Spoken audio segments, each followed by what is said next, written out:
can see those windows there. It's actually like a garage door, and it actually rolls up. And when the weather's nice, they roll it up and keep it open. So, yeah, it's one of my favorite places to go. I used to go to Starbucks. I really liked Starbucks, and I would spend my time, collecting stars and getting things. But when COVID happened, first, it was hard to find a table because they blocked off half the tables, and it was really difficult to find a place. And then they closed the lobby entirely, and I couldn't go in. And I still went, and I would sit in the parking lot and tap into their Wi-Fi and use it. But then they started running out of ingredients. Yeah, and then I finally had one time where I ordered a drink. And I always order from the app because I'm an introvert. I don't like talking to people. And so I always order. Notice I am shut in my office. So yes. Yeah. And one time I ordered from the app and went in to pick up my, can't remember if it was food or a drink or what, but I go in to get it. And they're like, oh, we're out of that ingredient. And this had happened many times before. And they don't tell you on the app. You don't find out till you get there to get your food item, and it's not there. And after that happened for like the third time, and I can't even go in the lobby. I'm sitting in my car. I was like, you know what? It's time to find somewhere else.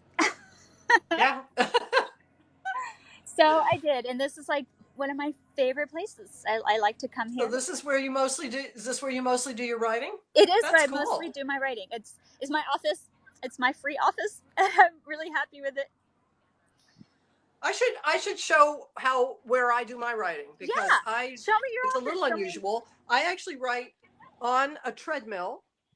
I have another friend that writes on a treadmill. I'm super crazy impressed. I do all my writing on a treadmill, and I've got a view, except I mostly have the view closed off because otherwise it gets too bright. But there's a little pond and a golf course out there, so it's a nice view. Wow. Except I never look at it. But does it get distracting when you've got a nice view out there?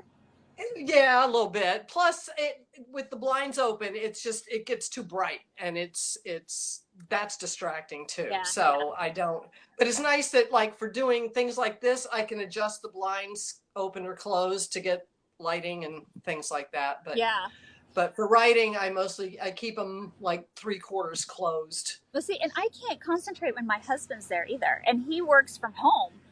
And he did even before COVID happened. So when he's in that space, I'm like, I just can't do this. I have to get out of here. So it doesn't work for me.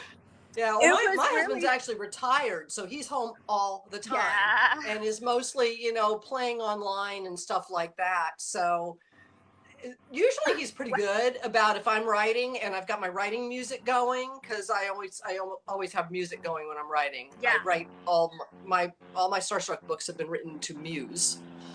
I've got a Muse playlist. It's like 3 or 4 Muse albums that just are on repeat, and that's my writing music.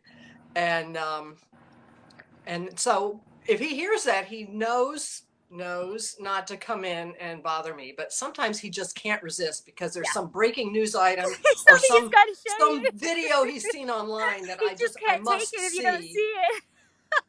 And after he's done that like twice, I just shut the door. And I have a sign on my door saying, do not enter right Don't come in right now. You're working. That's when my kids were young, I had a sign that said, only knock in case of, blood, smoke. In case of blood. If there's a dire emergency.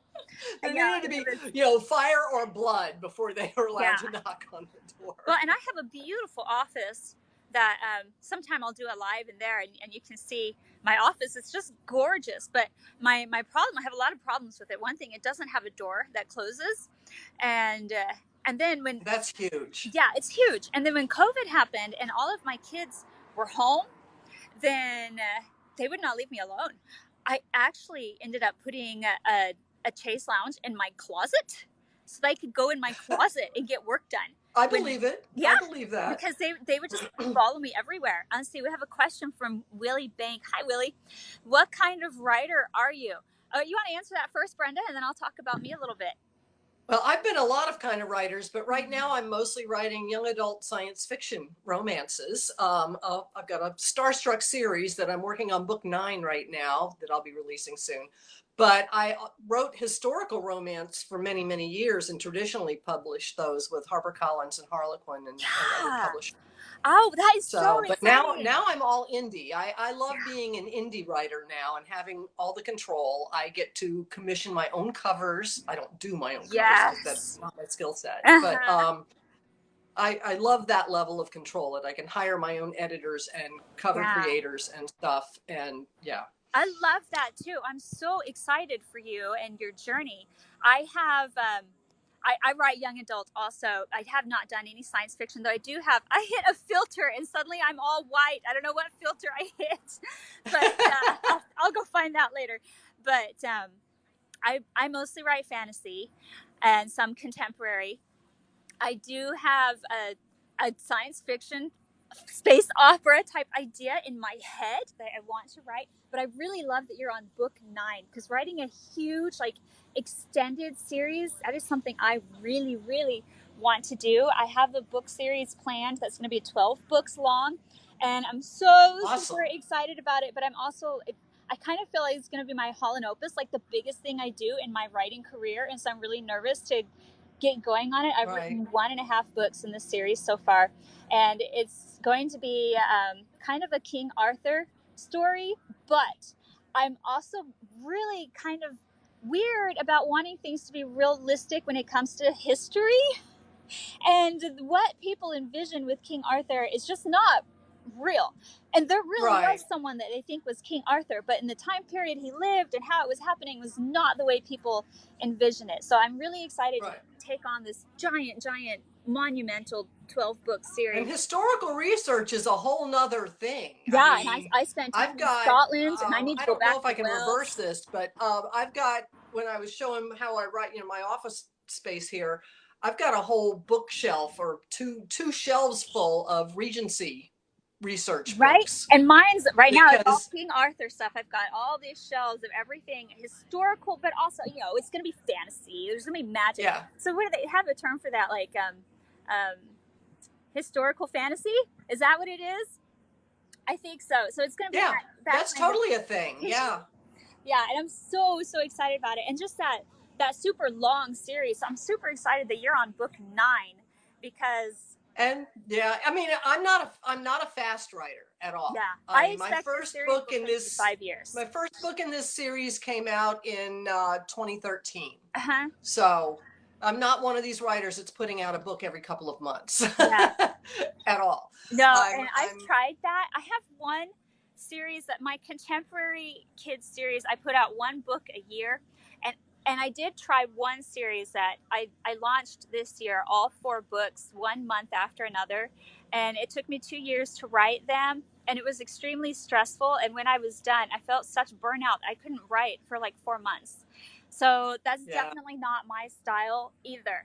Well, that's when I was traditionally publishing, I had to do that. And it burned me out on historical romance for years because I had to write 3 books in a row on tight deadlines, and I had to write each book in about 3 months' time to get it to the editor on schedule, mostly because they kept dropping the ball on my scheduling, and it was their fault. Another thing I like about being indie is not being held hostage to publishers' schedules. I love being indie so much. I can't say enough about it. I started traditional also. I wasn't with a big press, and that maybe, I don't know, I've talked to people that were with big presses and their experiences don't seem that different from mine, but I had to do everything, and they kept 90% of the profits, and I wasn't happy with any part of it. I didn't like the covers they came up with. I hated the editing they did to my book. I felt like they butchered it, and it wasn't even my story anymore. And so I'm so happy being indie. I had to change a couple of things in a couple of different books so it wouldn't conflict with the cover.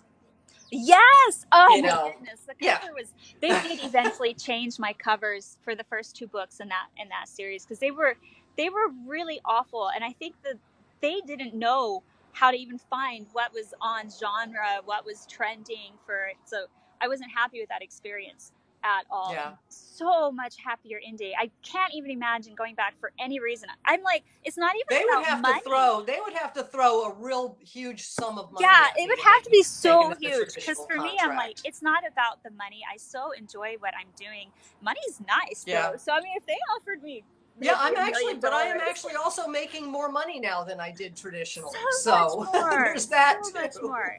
So much more. I can lower the prices of my books and still make more money than the 10% they were offering me. Yeah, I never even got 10%. I never even got 10%.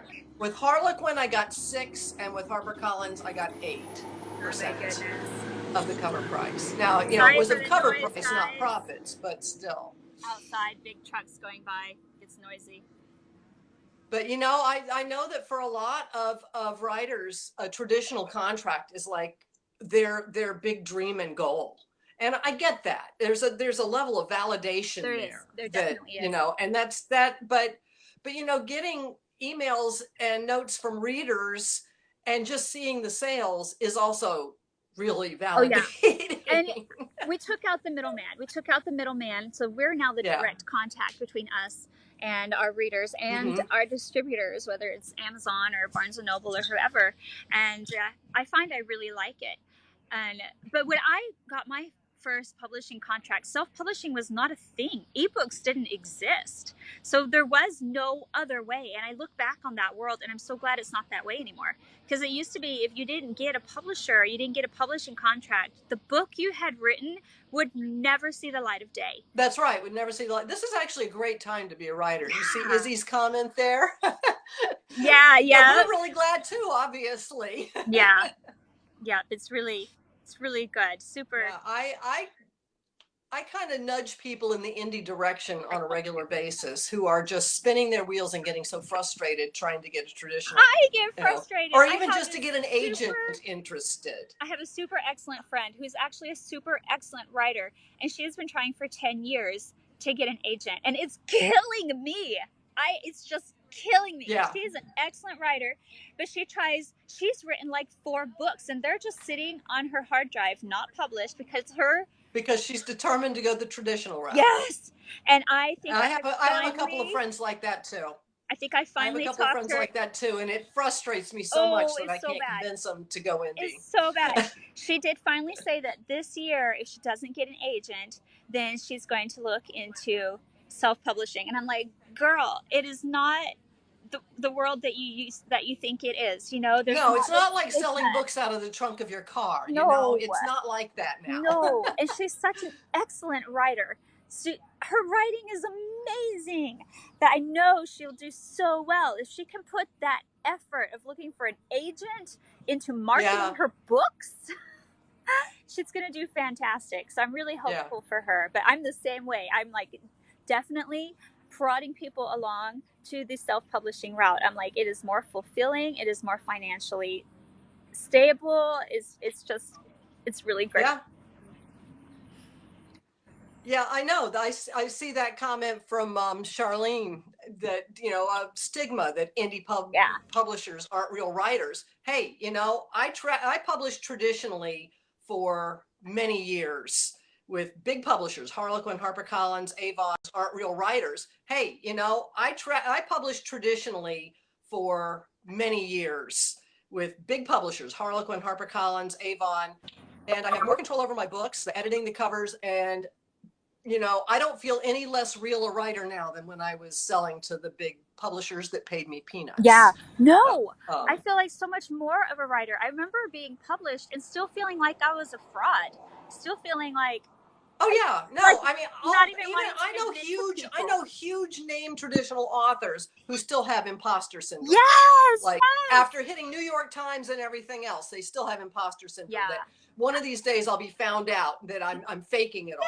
Yeah, right. I mean, and I have moments like that where I'm like, I don't know, I'm not making millions. I've never been a bestseller, but for the most part, I don't feel that way. I'm so proud of being an author, being able to claim that. I think you and I get different questions. I'm not seeing the ones you get, but I've got one on here. It says, oh, that's interesting. Yeah, it is interesting. I guess because we're on 2 separate lives. So I've got one here. Did you ever get frustrated enough to consider quitting? Oh yeah. I mean, so many times. But I find, you know, that if you're like truly a writer, like I feel like there are people that write on a whim. They're like, I'm going to try this. And then there are people that they can't help it. Writing's what they do. And I'm one of those people, like I need writing like I need oxygen. And I have quit actually many times and tried to focus on other things, even taking on art projects like, oh, I'm going to paint all the walls in my house, you know?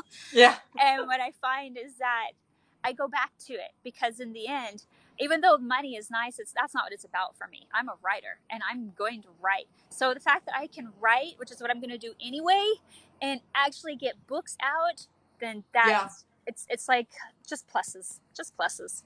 It makes such a difference to my mood if the writing is going well, Mm-hmm. and just that I've written on days that I can't get to the computer for some reason and don't get to write. I feel like, I don't know, I always feel off kilter on those days. Yeah. And those moments, like the past, after I released that big 4-book series and where I kind of hit a couple of months where I really couldn't think creatively, it was frustrating for every aspect of my life. It was like, if I'm not able to write, I can't even think about the dishes or taxiing my kids around. It puts me in a bad mood and it affects everything else. Yes, it absolutely does. I have a comment. I feel like part of being a healthy person, mentally at least, is getting the writing in. It's my journaling. And even if I'm not actively writing, and even if I'm not actively writing, because I usually take some time off between books, I'm always thinking about the writing, or I'm working on the marketing, or I'm tweaking things to do with my career or something, or planning the next book. And that helps too. I mean, it's those days that life pulls me totally away from anything to do with writing that I feel like it's like I'm not quite in my real life. Yeah, no, I totally feel that way. I got a couple of comments here. Willie says, hearing you two is making me want to go back to reading books. Since joining the Navy, I kind of stopped. I totally get that. My brother was in the Navy, and that was like all he focused on. But my husband was in the Army. I don't know how different they are, but he had a lot of downtime, and he actually started reading again when he was in the Army. So maybe on some of your downtime, try to find a moment to pick up a book. He said they had a library where he was stationed. My husband was in the Army for 12 years too, and he read. He's always been a big reader, science fiction and a lot of nonfiction, and he reads my books. Yeah, so cool. I don't think he's read all of my books. I do have kind of a lot of them, but he has read all of the Starstruck books. He really likes the Starstruck books. Yeah, those I have not read them, but I definitely added them to my to be read list because the topics just, it just sounds so fun. The cool guy. Well, it is fun. It's science fiction, but it's present day. Yeah. So it's sort of like urban fantasy in that sense that it's a normal world, normal high school, and then I love that. Odd things creep in, and it turns out to be a science fiction thing instead of a fantasy thing. But I love that so much. Yeah, they look really good. And I have a question here. They've been super fun to write. I have really enjoyed the world and the characters, and that's like the whole stories point, I'm doing with it. Is we really enjoy what we're doing. It's fun for us. So I have a question here from Gary. It says, where do you get your ideas and inspiration from? So this one is really easy to answer and hard at the same time. I get them from everywhere, and that can be really almost overwhelming because I have files on my computer and on my phone and notebooks and all my bags where I can write down ideas as they come to me, and there's probably several a week, and it feels like this huge pressure on me because I realize that there are book ideas I'm never going to write. I will never live long enough to write all my ideas. That's like one of the biggest sadnesses of my life is knowing that I will die before I get to write all of these books. Yeah. Charlene asked if my books are only on Kindle Unlimited. No, my books are wide. And right now, the first book in my Starstruck series, the ebook, is free. So that's been a really good way to get people, invested in the series. Mm-hmm. And I have really good read through from that first book to the paid books and the rest of the series. But they're on all the ebook vendors. And I've also got paperbacks via Amazon and Ingram. So that's fantastic. I'm wide also. And I'm thinking about doing hardbacks for Me this too. Series. It's just, one But I'm that also thinking if I do hardbacks, I might want to get like new covers for the hardbacks that are just like, well, look at what's really hot in YA right now in hardback. The Court of Thorns and Roses and all those things.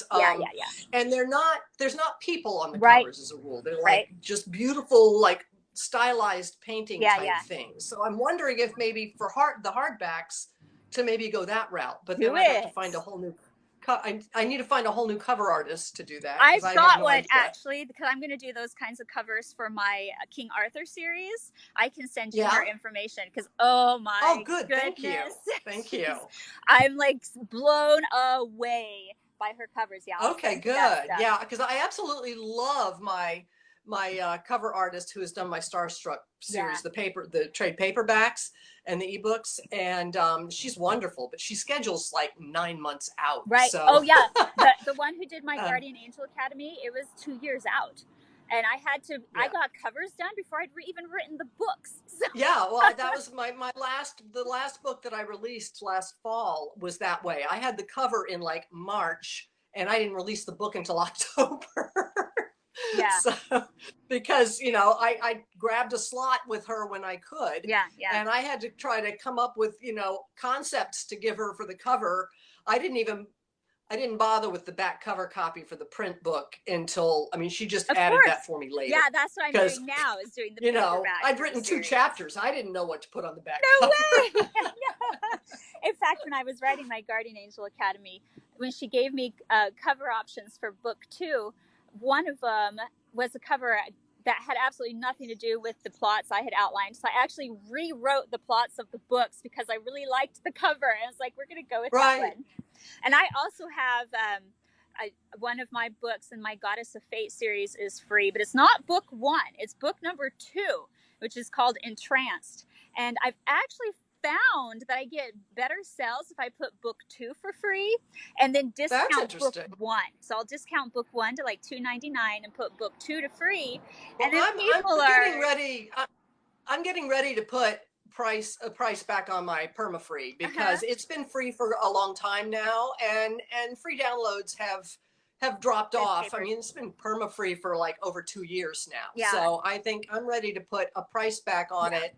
And then just run occasional discounts on each book of the series. I don't have any perma-frees, but I will put them free for like a month at a time. So book number 2 in my Goddess of Fate series is free right now until the end of October.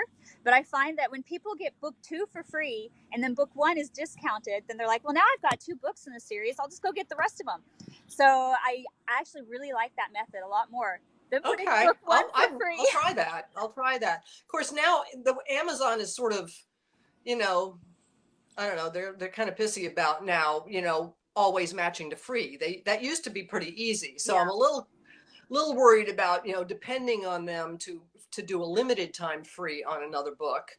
Because what if they don't, and I've had a lot of, I've got author friends who've been burned. They got like a BookBub deal. Oh, I know. I hear Amazon about that happening. And Amazon wouldn't lower it to free in time for it. So, they get the downloads on the other vendors, but Amazon is kind of the 800-pound gorilla. That's the king. So, yeah. I've been lucky that the past few Amazon reps that I've talked to, they've been so congenial. They haven't even told me that, oh, by the way, we have discretionary thing over prices. They've been like, yeah, sure. Oh, yeah. We'll match it for you. But you never know which rep you're going to get. Yeah. Yeah, I hate that about Amazon. We don't control our pricing really on Amazon, and I really hate that. And that's not true for any of the other vendors. Oh, it's annoying. It used to be true for, I know Barnes and Noble didn't used to let you sell. They wouldn't do free. I think even iBooks didn't let you. So yeah, I think they might have all along, but there were more hoops to jump through. Yeah, okay. But now all the other vendors make it super easy to do. Mm-hmm. The only books I've put into Kindle Unlimited are translations. I've got my German books and my Italian books, and I only recently put my Italian books in because I'm in a box set of Italian, these are historical romances with some other authors, and that's in KU. So I decided to just go ahead and put my Italians in for the duration of this box set. But ironically enough, all the books that I have done through my traditional publisher are only in KU. I don't know why, but they decided that was where they wanted to go. Yeah, it's a source of frustration for me because I'm not an Amazon person. A lot of the bigger traditional publishers can have their books in KU and wide. Yes, they can, but not my publisher. They're a small press. Yeah, but they definitely don't let indies do that. Yeah. And which really irritates me. I would put my books in KU in a heartbeat if Absolutely. I could have them wide. Well, yeah, it's ridiculous. I don't even want. But my friend Gary did say that when you talk about your books, you have such passion. It's like talking about your children, and that's funny because I think of my books like my children. Yes. That's like when somebody asks which is your favorite of the books you've written, and it's like which is your favorite child? Most recent one. Yeah, it's the one I'm working on now. Yep. That's my Yep. Though I have to say the first book in my Starstruck series is always going to have a special place because I put so much of myself into that heroine, and she's continuing through the whole series. Yeah. And so I get to keep going back to her, which is great. But I mean, there's a lot of my 14, 15-year-old self in that heroine. So. Yeah. Well, I was awkward and unpopular and nerdy, and kind of the same thing. She gets the guy and gets to have superpowers and stuff that I never got. So there's that. I don't love how my first book turned out because I didn't agree with a lot of the editorial changes that my publisher made, and so I'm not extremely proud of the book itself, but it does hold a special place because it was. Thanks for coming, Izzy. Izzy said she said thanks for the listen in, got a dash. So I said thanks for coming. Well, thanks, Izzy. I don't see these people on my side. I've got a whole different group. Yeah, I guess we see it's whoever is following us specifically. Yes. So, I did have someone say, I hope you do more of these. Have a great day. So I think this works really well. This getting to talk with someone, because instead of being like, I don't know what to talk about, there's like, it's really easy to somebody to talk to. Yeah, no, I think it would be really awkward to do this all by myself. Right. I would probably only do it for like 10 minutes if I did it all by myself. I've done it by myself several times, but if people aren't asking me questions, then it really is me going like, well, what else do you guys want to see? So this is definitely a lot easier. And I think for new people on TikTok, like new users like you and me, when we first hit that 1,000 and we have the ability to go live, it's overwhelming. It's like, well, I don't know what to do. So I think I would love it if we got something like scheduled, like who wants to do a live on this day at this time, and just if it was a regular thing that people knew to look for, they might make a point. Yeah, and like do an author Q&A thing or whatever. Yeah, we'll talk about some aspect of our books or our writing, or releases, or asking them for the things they want to see in books. I would love to do that, where the readers tell us what they want to see in books. What do they like? What don't they like? What isn't out there that they wish was out there? That kind of stuff. I would love to get that. And it's so easy to come up with conversational ideas when there's two people bouncing ideas off of each other. Yeah. So we've got about 2 minutes left. So the time really flies when you're... Yeah, I think half an hour was probably about right. I would not want to do this. I mean, I think some people do lives where they just have the camera on them and they're just like writing and doing their lives. And I've like clicked through just because we were planning this. And I'm like, okay, I'm going to watch it just to see. And I'm like, okay, that's odd. I'm like, that's doesn't boring. Really interest me. So. Yeah. I don't want to watch somebody writing on a computer. I mean, it's like, okay. Yep, that's always really interesting. Well, this was really great. I really enjoyed getting to chat with you. And I wish there were a way to like save these, but apparently there's not. Once they're over, they're just gone. It should save it to your profile. Oh, should it? Yeah. Okay. But then what? What can you do with it? I don't know. I think people can go and watch them. But I don't know. On YouTube. I don't know. This is the first time I've ever done a live, so I don't know. I've never tried to download the video or anything, but maybe you can. Maybe you can download it and post it to YouTube. It's something to check out. I don't know. I'll look and I'll just play with it and see, because I'm curious. Yeah. Yeah. Anyway. Well, this was really great. Thanks for meeting with me, Brenda. And and thanks, Tamara, for coming up with the idea to do this and asking if anybody wants to do this. I'm like, I'll try it. I haven't done it yet. I'm always game to try something new. Because I've been doing them, and I've been asking for weeks, and no one can ever join me. So I was like, okay, instead of me telling people when I'm going to do one, I'll say, when can you do what? And then I'll just match my schedule to theirs. So This was awesome. I mean, I can usually snag a half hour out of a day and if it's I know in virtual. advance. Whether I'm in my car or at the coffee shop or in the car line, I can usually find a way to do that. All right. Well, thanks for joining me, and I'm going to sign off here, but we will have to do this again. Yeah. Thanks for inviting me. Have a great day. You too. Bye.